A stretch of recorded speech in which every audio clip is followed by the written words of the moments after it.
Good. Perfect. So he obviously Coach. Sorry, Coach. He obviously was here before, so I asked, has it been the same as what he expected coming back? Knowing it was going to be a little different. What were your expectations, and how has the first few weeks of the season been? Well, coming to the winning team is always the highest expectations. Our goal is to win. We have a talented group of people, and we doing everything to put everybody together and win some games. Simple as that, not easy to do. Go ahead. What's been working so well to win these past 4 games? I know it was all at home, and what are the challenges of going on the road trying to extend the 7 streak? We're scoring and we're defending. So, Nicola has been playing terrific. He's been putting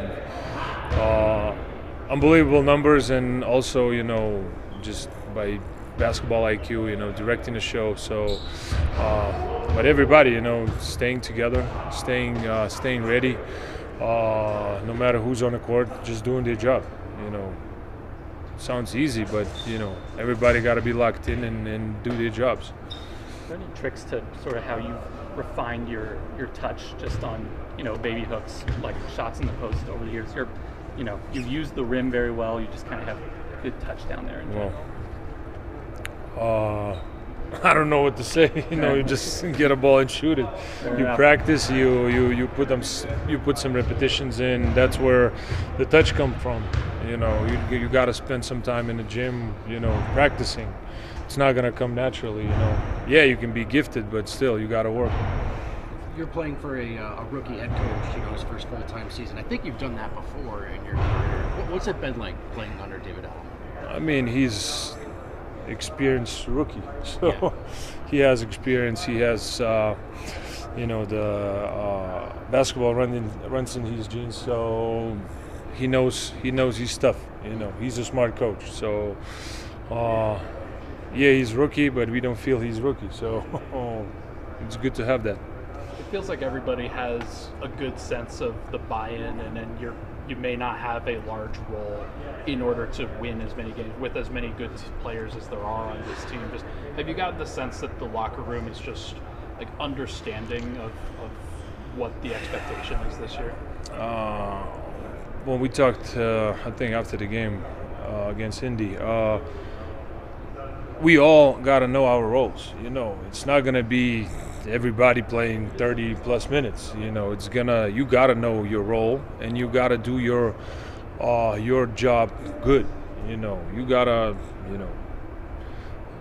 get 4 minutes, but you got to die on the court. You got to leave everything, do your job. It's not going to be scoring. It's not going to be, putting big numbers. It's got to be little stuff we all got to do. So I think we have a smart group of guys who knows that, and not being greedy with all the stuff. You mentioned like on Saturday that one of the reasons that they think the season is long is so teams can figure out who they are, and like making sure that they know exactly what it is. Just is it helpful for the season to be as long as it is, or can it get tiring when, because you just said die on the court, you just said like, the effort has to be there, but can that get exhausting over the course of that entire But game? again, that's what winning teams do. They die on the court, and next day they recover and go do it again. It's no excuses, and long season is good because you figure out stuff on the go. It's not going to be, we have like what, month of preseason. That's not going to put everybody in place. You still figure out some stuff on the go. So long season could be tiring, but it's advantage too to figure the stuff on the go. How exciting is it for this team knowing? Sorry, Coach. Sorry. Knowing that any day it could be your day. This team is so deep that anyone can get hot and kind of take over, and you had one of those recently. How exciting is it knowing that anytime you go on the court, it could be your time? Well, I don't know. You just, as I said earlier, you just come to the game prepared. It's not like oh, I might not play, I might play less minutes. No, you got to come in and be prepared to do whatever it takes. You know, you don't know what game can bring to you.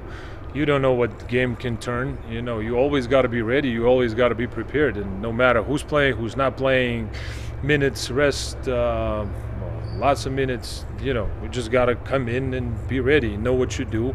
That's why we have practices. That's why we go through some stuff, you know, just to be ready, everybody. How's the reception been on the court from the fans and then off the court around town? How you like in Denver? Being great, you know. I don't get any boos, so that's great. I guess I'm doing something. Awesome. Your perspective on Tim Hardaway Jr. and what he's bringing off the bench this season? Super vet, super professional. Can score. He hasn't seen a shot he doesn't like, which is great for a shooter. He spreads the second unit out, like gives us space to drive, and he just makes tough shots. So I'm happy to play with him. Finally on this side, he was killing me on the other side. It's only been 2 years, but things change.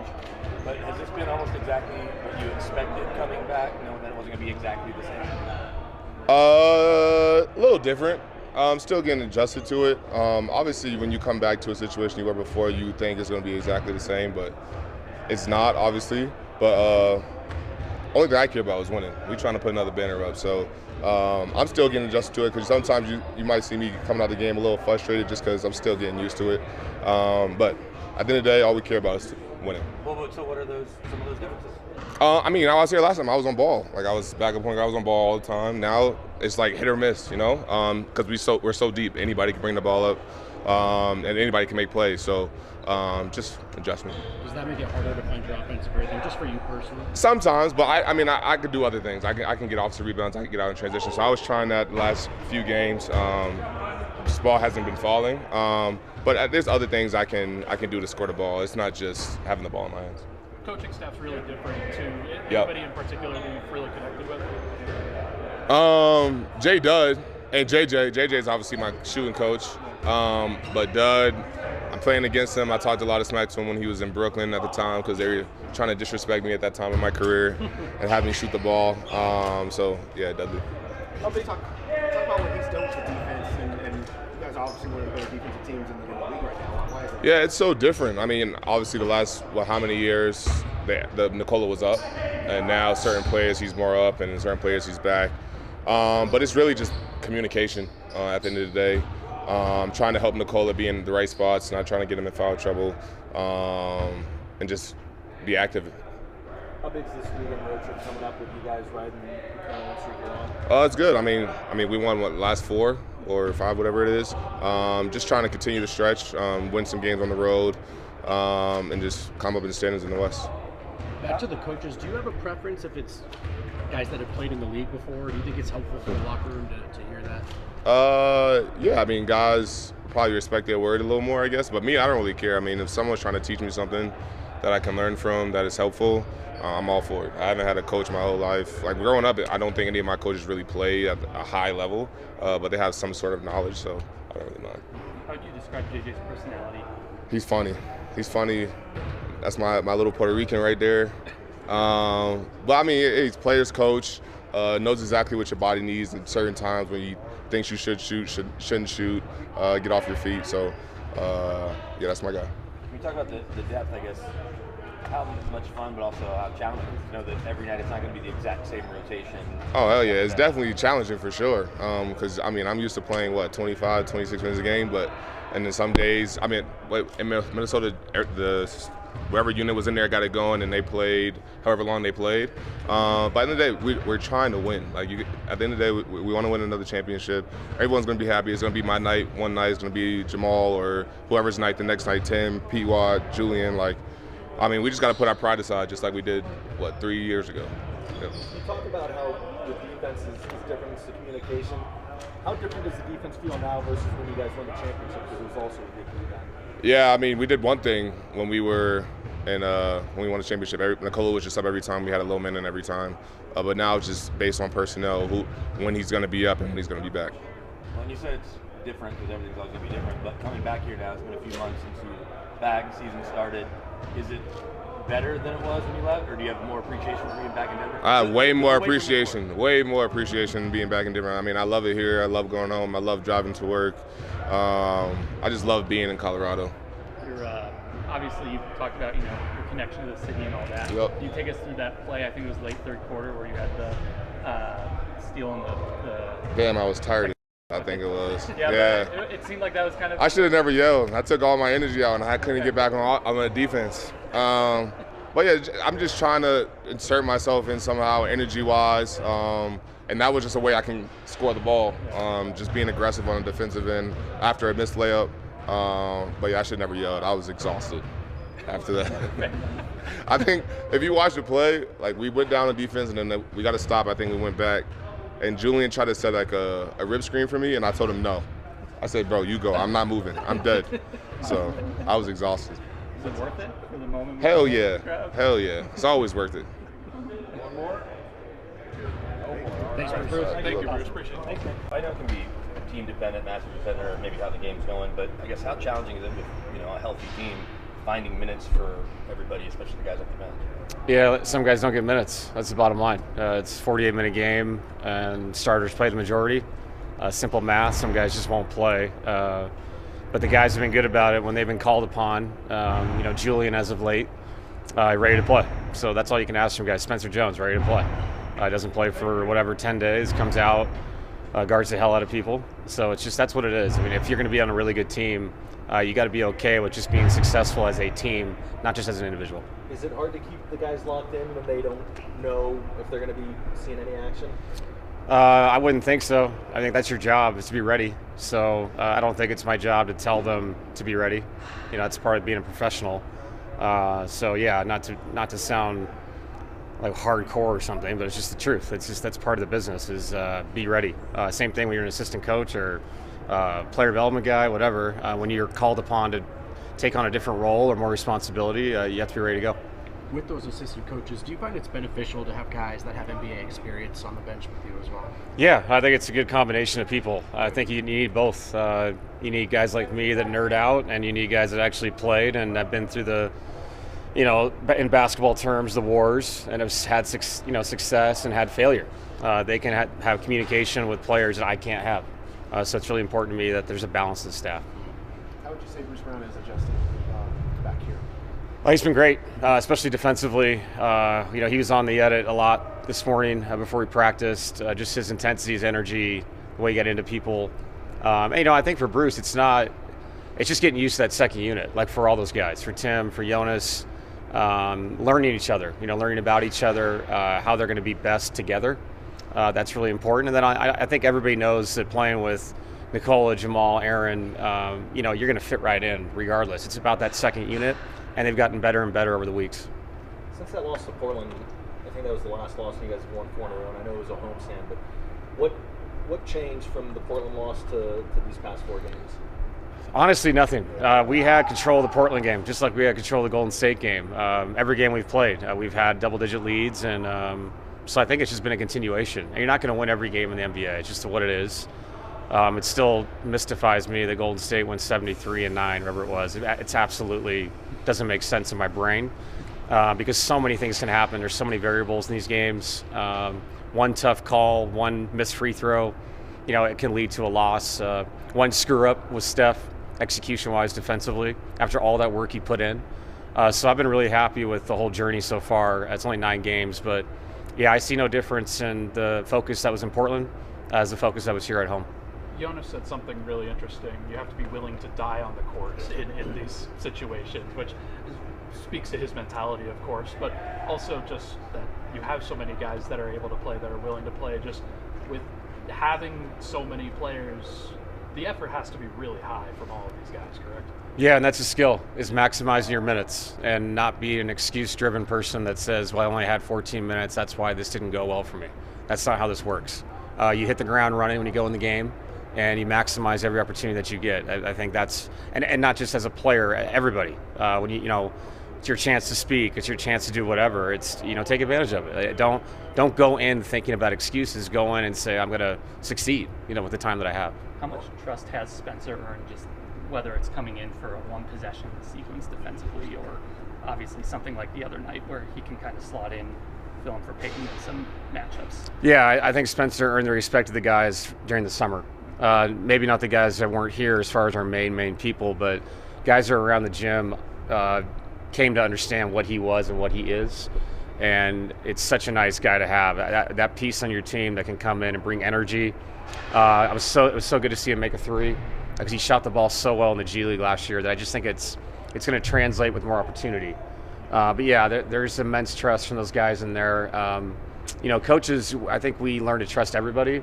The players learn to trust each other. You have to earn that, and Spence has earned it. Well, you touched about it's only been 9 games, but what kind of credit, how much credit do Ben and John get for trading for Val and bringing in Tim and Bruce specifically to mix in with your young guys to show them kind of how to behave as pros on the bench? Not that they weren't before, but just to lead by example, I guess. Yeah, no, Ben and John did a great job. They found pieces that fit us. This is our timeline is right now. We have a veteran team. They should be playing with veteran players. That's the bottom line. So, no, they did a great job all summer. I thought the combination of people they put together, was really impactful. And honestly, just the Cam trade in general, which opened us up more financially, things like that. Getting Jonas in that deal with Sacramento, it just was team building. It's not just about the excitement of names. The names have to make sense together. And that was the conversations that we had throughout the summer, early July, and things worked out. How are Aaron and Jamal doing? Did everybody go full today? Yeah, they went full. We didn't go hard going into a back-to-back. So it's kind of like a fake practice, I guess. We got some detailed stuff done, though, and they were out there for it. I would expect them to play tomorrow. But I think we'll kind of do what we did the other night, go through the whole routine of it. You have to take into account that we're playing, a back-to-back on the road. So what's best for them? The second night, both games, the first night, and they're both obviously different people.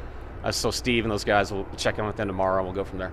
Obviously, the back-to-back is a challenge, but beyond that, just what are the challenges of going on the road for the 3-game road trip, especially after being home for 4? Yeah, it's exactly that. It's just the road, and it's the intensity of the crowd. It's working against you, as opposed to what it was this whole last week, where we had great crowds. Sacramento is an unbelievable basketball town, whether they're playing well or not. Juice is high there.